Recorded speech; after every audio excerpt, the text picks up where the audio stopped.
Class A CDL in-cab pre-trip using the Class A CDL checkoff list.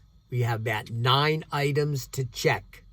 I'm going to try to go in order that's on the checkoff list. Air brake check. We're going to do that first. We're going to start the tractor up. We're going to build up air pressure up to 120 to 140 PSIs. Examiner, at that point, the governor should cut off.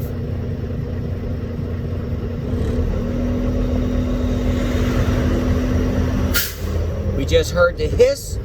Examiner, the governor has cut off at 122 PSIs.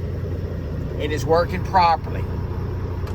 I'm going to turn the engine off, turn the key to the on position to supply power to my gauges.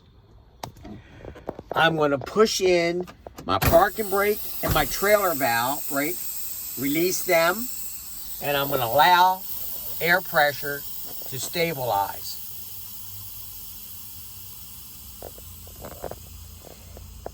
Air pressure has now stabilized. I'm going to firmly apply my foot to the service brake, and once again I'm going to allow those air pressure to stabilize. Air pressure has stabilized. Examiner, would you please time me 1 minute?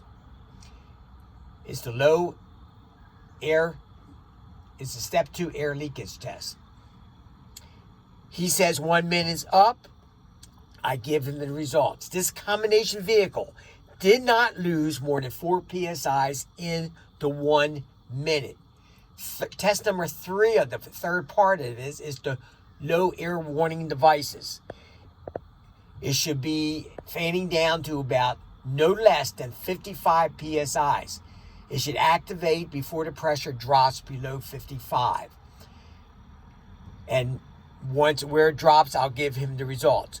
Most tractors, I'm going to be checking for the low air warning buzzer, light, or flags or indicators on the computer to come on. This particular tractor, the buzzer comes on when the engine is running. So this tractor has a computer on the dash, and it shows you the low air warning systems coming on. We have low air, but we don't have a buzzer because the engine is not running. So we're going to fan down and see if it comes on before 55 PSIs. There it is. There's the light.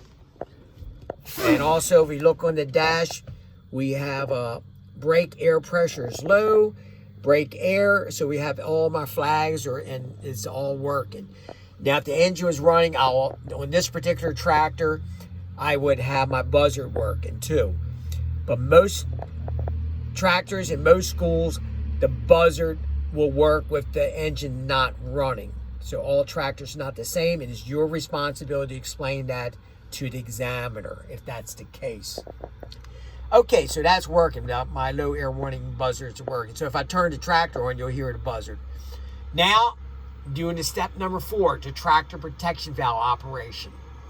I'm going to fan down to around 20 to 45 PSIs. At that time, my tractor valves should pop out. So let's see if I can get the camera in a good position.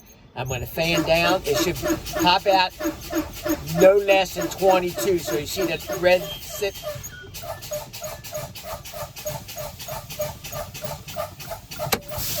Okay, they both popped out about 22 PSIs. And the tractor valve, the dash valve, tractor protection valve is working properly. Now, I'm going to do my brake test. I'm going to start the engine up.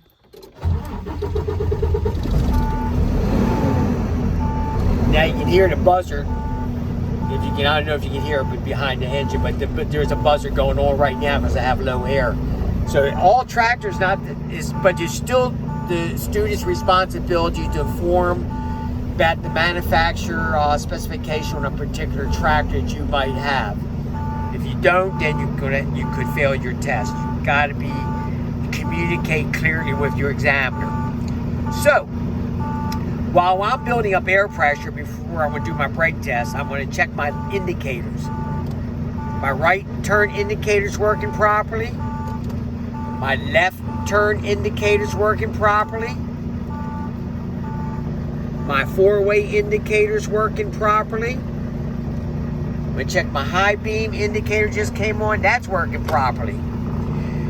This particular tractor, the DEF does not have an indicator. It has a gauge. If you see I'm pointing right to it, that's the DEF.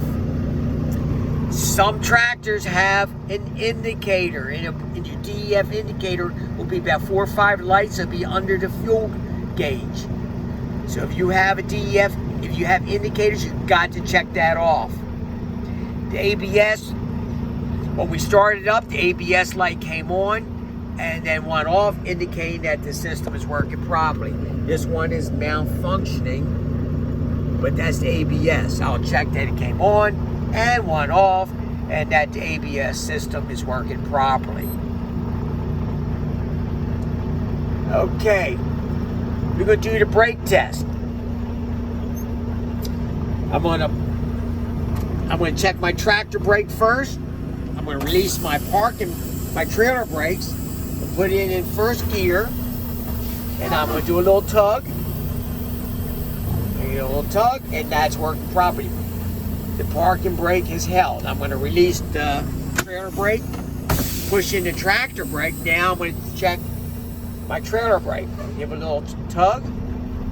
That's working properly. The service brake check, in some states you would actually pull up 5 miles an hour forward and come to a complete stop and tell the examiner this vehicle should come to a complete stop, move, not pull to the left or right. But in some states, all you have to do is explain it.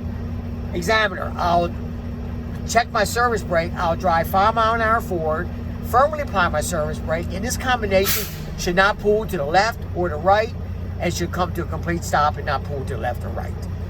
Simple as that. Explain it. We're going to check the city horn, the air horn, that is working properly. I'm going to check my wiper blades, that's working properly. I'm going to check my washers, that's working properly. My windshield, security mounted, not damaged, no illegal stickers, no cracks, seal looks good, no leaks. My mirrors, monitoring devices, on my left, my right, the mirrors are clean and properly adjusted for me. I'm going to check the heater, turn it on. I'll be checking up top, I hear it, feel it.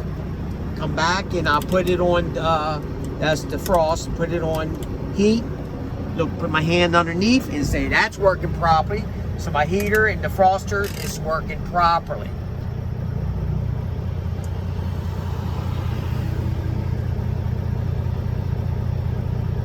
And pretty much I think we just did the whole check, but I'll go back. If I'm not sure, we need to go back. Okay, air brake check, we did that first, then we did the parking brake, so I'm satisfied. I think I did that okay. I did my lighting indicators, emergency equipment. Maybe I missed something here.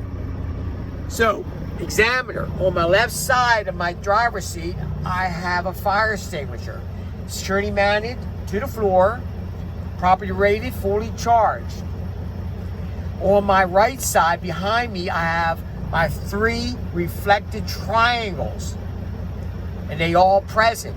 Above the driver's seat, I'll point to it, my spare bulbs and fuses. If the tractor runs on circuit breakers, you have to inform the examiner if that's the case. You inform the examiner this particular tractor runs on circuit breakers. Okay, that's why we use the checkoff list. Did you miss anything? Okay, windshield and traffic, we did that. We checked the wipers and the washer. The heater and the froster, we checked that they operate okay. We did blow the horns, the air horn and the city horn. So I take a deep breath and I am satisfied that I using this checkoff list that I completed everything. Now you see under the in-cab is your light operation check. I usually like to do that at the end, but if I talk to the examiner and that examiner says I can just sit in the driver's seat, pull in my window, and tell him what lights to check, I would do my light operation check right there. If I don't have to get out of the driver's seat and physically, point to every light but he will help you with the brake lights and the turn signals in the rear or the reverse light on the tractor. He will help you with that. But if he's willing to have you just sit in the seat and call out all the lights that you want him to check, then definitely, by all means, get your light operation check out of the way and then go and do your outside pre-trip. So I hope this has been some help to you, and I'll see you on the next run.